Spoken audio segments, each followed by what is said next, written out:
So this is step one for building your Victorian home. You want to start with a nice clean sheet of paper and you want to draw vertically so your paper's tall, not sideways. We want to do it vertically so we have room for a very tall house. First thing we do is add a rectangle. This is the first level of your house, so you decide how wide do you want your house to be. And we're not drawing very large here. This is only a couple inches tall.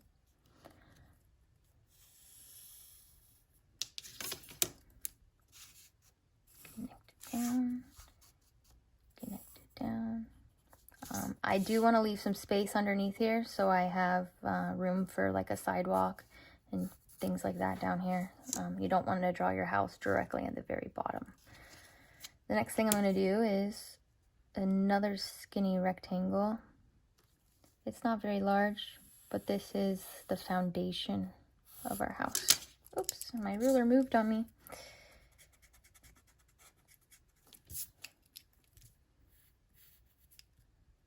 Okay, so step one, rectangle, add the foundation.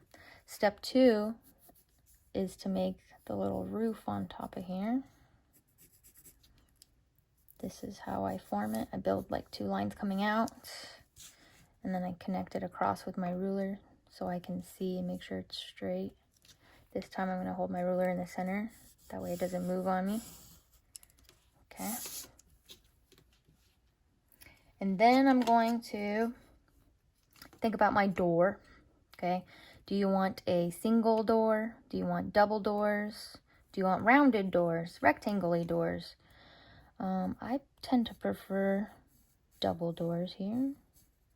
And I'm just going to do them rectangles.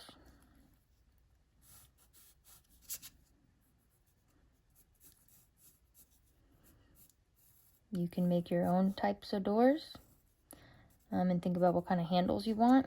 And do you want windows inside your doors? But what I do want to see for sure is a frame around that door. Add a door frame. It's the little details like this that are going to make it look more elaborate. Plus, all doors have door frames anyway. You should add it. There. So outline around my door. My door's kind of basic though. Let's add something extra to it. Some of those Palladian windows. They kind of look like eyes right now. Look, my door looks like a face. Okay. Then I'm going to add shingles to my little roof here and columns. Now shingles are those things nailed to the top of your roof so rain doesn't leak. There are two ways I like to draw them. You can do the fish scale shingles like we saw in all those pictures in the slideshow. Basically you draw letter U's over and over again. And then the next row kind of starts in the middle of the U and connects to the other middle and so on. This looks really nice when you take your time and do it all the way across. Another method would be to do more of a rectangular U, but with space in between. And then the row below it, going from the middle over to the middle. This one's a little bit harder and trickier to keep them from getting too fat or too skinny. You can tell mine aren't perfect right here, but it does look nice. This is kind of more what we have nowadays. What I do not want to see is a checkerboard. So don't draw a checkerboard on your roof. It won't look real. It doesn't look nice. No checkerboards, but you can choose. Do you want the fish scale? I would start from the top and work your way down.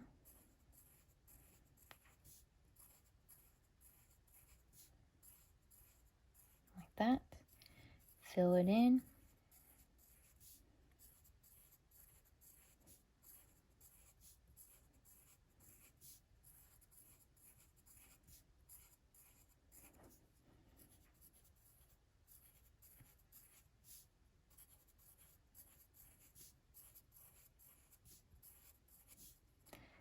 I'm going to do this all the way, filling that roof till I don't have any spaces.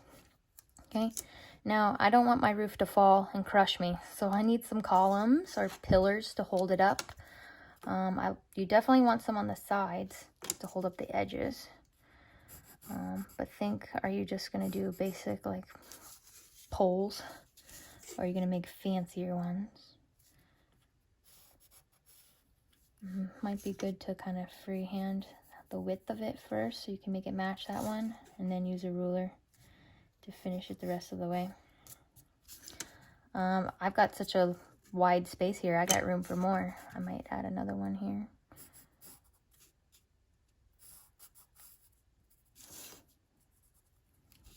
And there's a little bit of space between my door. I'm going to try to make it match, so about right here.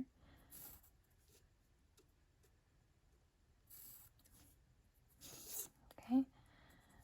These look a little boring though. I am going to add just kind of a base to it like that.